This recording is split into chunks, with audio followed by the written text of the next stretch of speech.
Sonar Shock is kind of like System Shock, except, wait, have you ever played System Shock before? Have I ever played System Shock before? And no, the remakes don't count. I'm talking about the original from almost 30 years ago. I'm sure that a fair amount of people watching this video have played it, especially given how famous it is, but I just never got around to it. And I don't have anything against classic PC RPGs or anything. I mean, I played Baldur's Gate 1 and 2 countless times as a child. What was that? But all of this is basically just a setup for me to say that Sonar Shock is obviously targeted at fans of System Shock 1 and 2, which I don't have any particular attachment to. I'm sure a lot of strange features in this game could simply be explained as references to System Shock, but I'm going in without that context. Pretext aside, Sonar Shock is pretty unique as far as indie immersive sims go, especially one made on the rather fledgling Godot engine. Or is it Godot?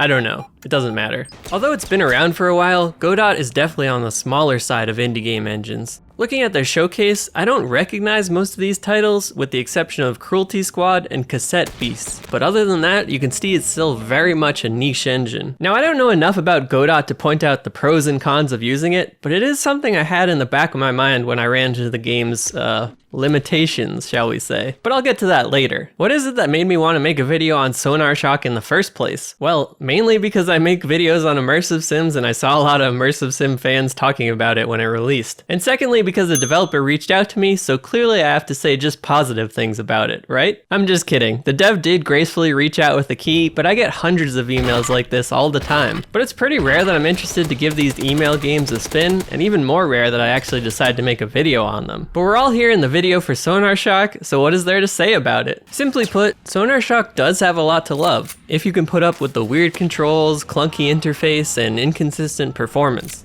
A large part of the game design feels intentionally obtuse, partly due to nostalgia for the games it's inspired by, and partly because it makes things just a bit harder. Like, why are we limited to tank controls without the ability to strafe, or even look up and down? Well, nostalgia of course, but this decision also directly impacts the difficulty and how you'll choose to interact with the game. Like any good ImSim, the game offers up a lot of potential options for some creative problem solving. You've got all the classics, fast-paced combat, climbing through vents, tossing boxes, and a whole lot of secrets scattered throughout the world. This is further expanded by the various stats that give you even more options, like the ability to hack keypads or use psionic powers in combat. But not everything is as you'd expect. For example, picture a door you have to go through with an enemy standing just to the left of that door. Since you can't strafe into the room, that means you'd be forced to walk in and turn to face them while eating whatever attack they do upon first seeing you. There's no way you can enter the room and turn fast enough to stop them without taking damage in the process. So the game subtly pushes you towards different strategies, like tossing a fire extinguisher in first to stun them with the explosion. Likewise, since you can't look up or down, grabbing items above or below you forces you to be more methodical in searching areas.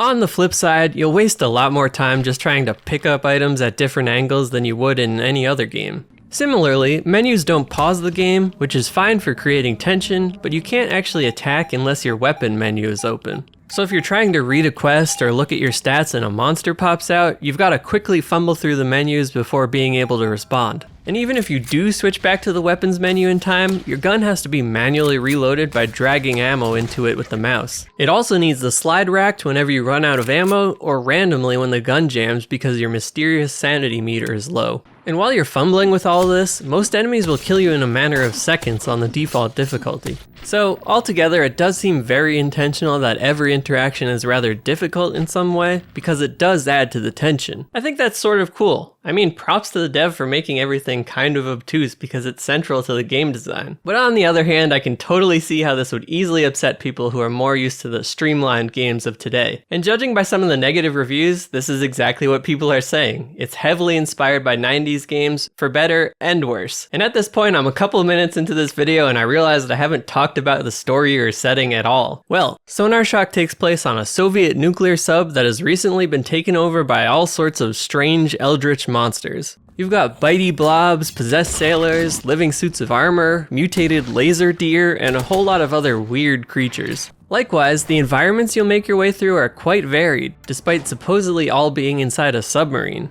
You've got your typical metal hallways, cruise quarters, cafeteria, and even a missile bay to explore. But there's also a Soviet war museum, a forest, a cultist church, and even a strange non-Euclidean section where nothing really makes sense. To further this, the game likes to throw in random things when you're low on sanity, like fake error messages and random jump scare moments. And low sanity makes your guns jam a lot. As far as I've seen, only one item restores sanity, and it's not super plentiful. So once you run low on sanity, you're better off just going full punch mode, despite the fact that most enemies can kill you in a matter of seconds. I personally enjoy when games make an attempt at sanity mechanics, although I don't think anything's beaten Eternal Darkness in that department. And hey, I would know because my last game, Ad Infernum, has a ton of sanity mechanics, from fake voice lines to hallucinations and even a ton of rare things that I've never revealed. I did a lot of research on sanity systems in games while I was developing Ad Infernum, and even though the bulk of players will never experience all of them, it has led to some great moments when I'm watching people stream the game. But I'm clearly getting off track here, so what else can I say about Sonar Shock? Well, the pixel art is pretty solid. It's clear that the dev has a talent for it.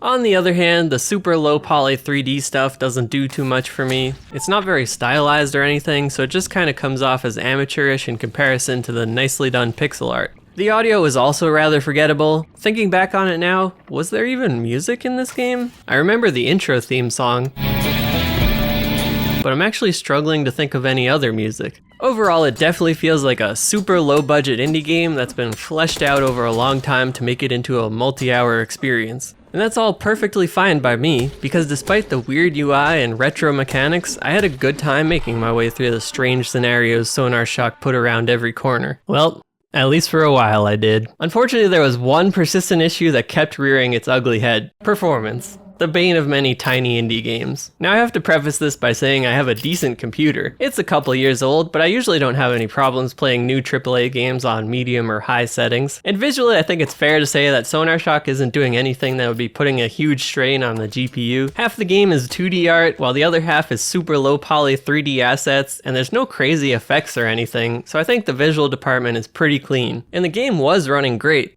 Sometimes. Everything would be smooth as butter one moment, only to turn into a complete slideshow the next. I have hours of footage from playing this game, but such a large percentage of it is running at such awful frame rates that I'm not quite sure what I'll be showing in the final cut of this video. I took to the forums to see if other people were having the same issue, and it seemed to be a common thing. Whenever monsters are active in your area, the game takes a huge performance hit.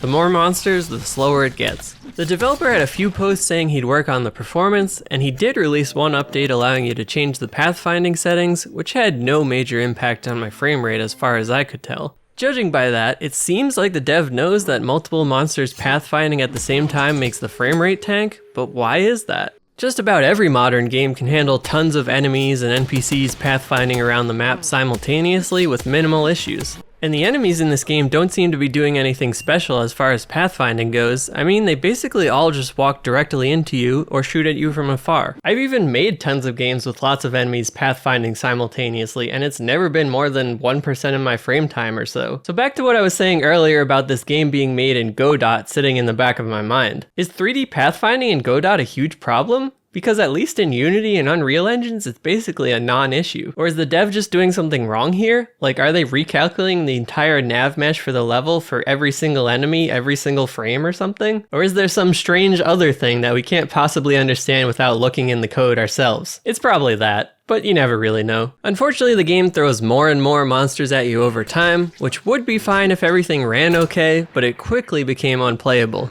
Trying to manually reload mid-combat at 5 FPS when the game isn't even registering your clicks was a lesson in frustration. Which is really a shame, because I did like the game when I could actually play it. Perhaps this will get fixed in the future, but as of recording this, the later sections of the game are pretty much unplayable on my machine. If the weird UI and controls and retro nostalgia is off-putting for you, I think this one is an easy pass. But if that stuff doesn't bother you, I really would have liked to recommend this as a cool indie sim. Unfortunately, I can't really do that until the performance issues are fixed, but who knows, maybe it would run great on your machine. I guess that's what Steam refunds are for after all, right? Anyways, this video ended up being way longer than I expected, so thanks for sticking around everyone. I hope to see you all in the next one.